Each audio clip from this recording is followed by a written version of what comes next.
दिल्ली के अरुण जेटली स्टेडियम ने कमाल लाजवाब राहुल को देखा। लोकेश राहुल ने बल्लेबाजी की क्लास ली।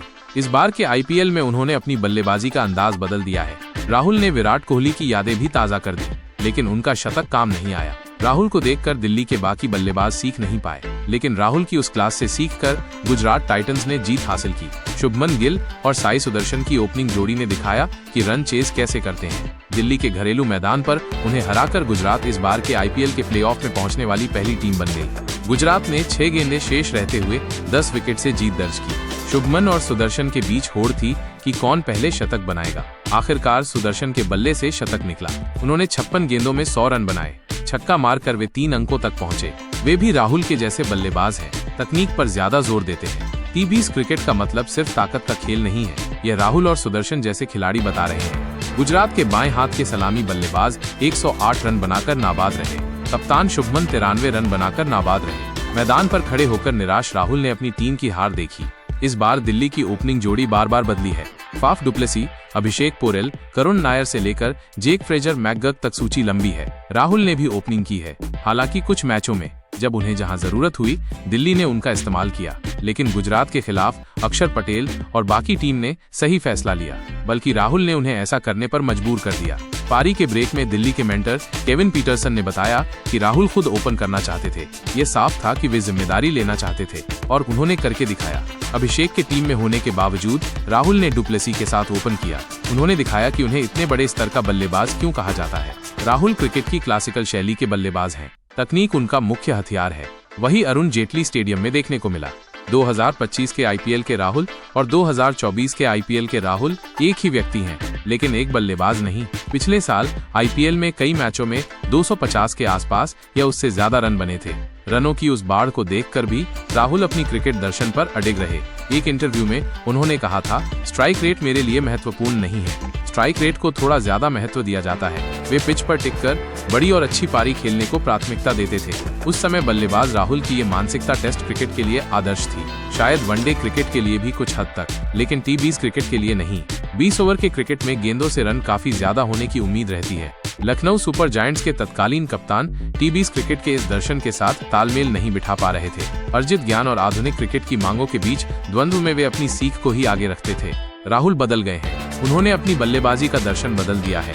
न्यूजीलैंड के खिलाफ घरेलू टेस्ट सीरीज में हार की राहुल के बदलाव के पीछे खास भूमिका रही है। भारतीय टीम के कोच गौतम गंभीर ने उन्हें टेस्ट टीम से भी बाहर कर दिया था। राहुल के खिलाफ आरोप था कि वे टीम और परिस्थिति की मांग के अनुसार बल्लेबाजी नहीं कर पाते। हालांकि ऑस्ट्रेलिया दौरे पर रोहित शर्मा की अनुपस्थिति में ओपनिंग करते हुए रन बनाने से स्थिति फिर बदल गई। हालांकि चैंपियंस ट्रॉफी में राहुल को 5वें नंबर पर बल्लेबाजी करने भेजा गया। अनभ्यस्त जगह पर बल्लेबाजी करते हुए भी उन्होंने 5 मैचों में 140 रन बनाए। उस समय राहुल ने एक इंटरव्यू में कहा था, मैंने ऑस्ट्रेलिया में टेस्ट मैच में ओपनिंग की थी। सभी जानते हैं कि ऑस्ट्रेलिया में नई गेंद को संभालना कितना मुश्किल है। उसके बाद मिडिल ऑर्डर में बल्लेबाजी करना थोड़ा मुश्किल होता है।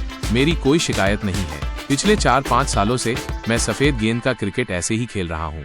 बैटिंग ऑर्डर में ऊपर या नीचे बल्लेबाजी करने का अभ्यस्त हो गया हूँ। मुझे जहाँ भी खेलने को कहा जाए मैं खुशी से खेलता हूँ। इससे मुझे अपने खेल को और बेहतर तरीके से समझने में मदद मिली है। नीचे की ओर बल्लेबाजी करने से मैं पहले से कहीं ज्यादा बाउंड्री मार पा रहा हूँ। राहुल कितने बदले हैं, ये इस बार के आईपीएल में साफ दिख रहा है। चेन्नई सुपर किंग्स के खिलाफ 77 रन और रॉयल चैलेंजर्स बेंगलुरु के खिलाफ नाबाद 93 रनों की पारी उन्होंने आक्रामक अंदाज में खेली है। 5 गेंदों के लिए क्रीज पर आने पर भी वे 3 से 4 गेंदों को मैदान के बाहर भेज रहे हैं। आक्रामक बल्लेबाजी करने के लिए वे हालांकि गैर जिम्मेदाराना शॉट नहीं खेल रहे हैं, क्रिकेटिंग शॉट खेलकर भी तेजी से रन बना रहे हैं। वे कोशिश कर रहे हैं कि जितना संभव हो त्रुटि और जोखिम रहित बल्लेबाजी करें। अपनी आक्रामक बल्लेबाजी को लेकर राहुल ने कहा है, क्रिकेट के करियर के एक पड़ाव पर आकर मैंने चौके छक्के मारने का मजा खो दिया था।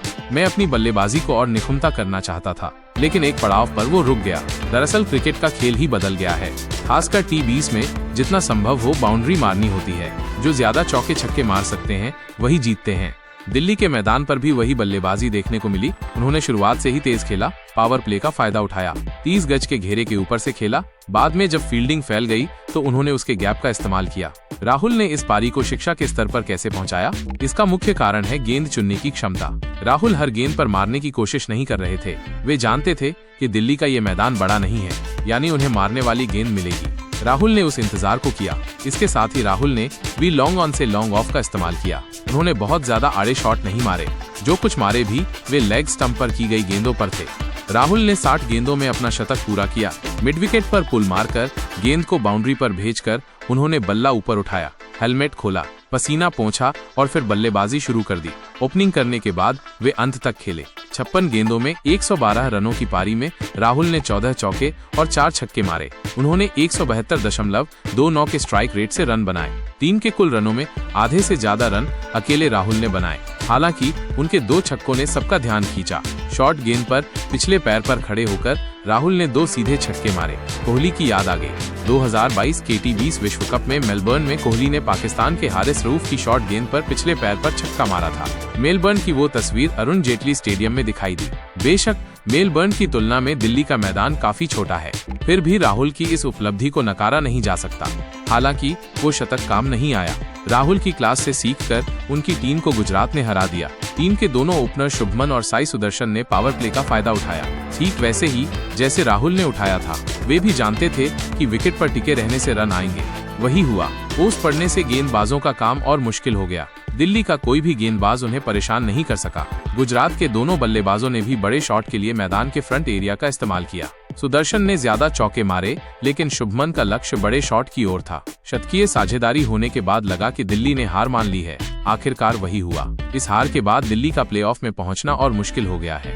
राहुल ने बल्लेबाजी की शिक्षा दी, लेकिन उनकी अपनी टीम के बल्लेबाज ही सीख नहीं पा रहे हैं। तो फिर दिल्ली कैसे जीतेगी?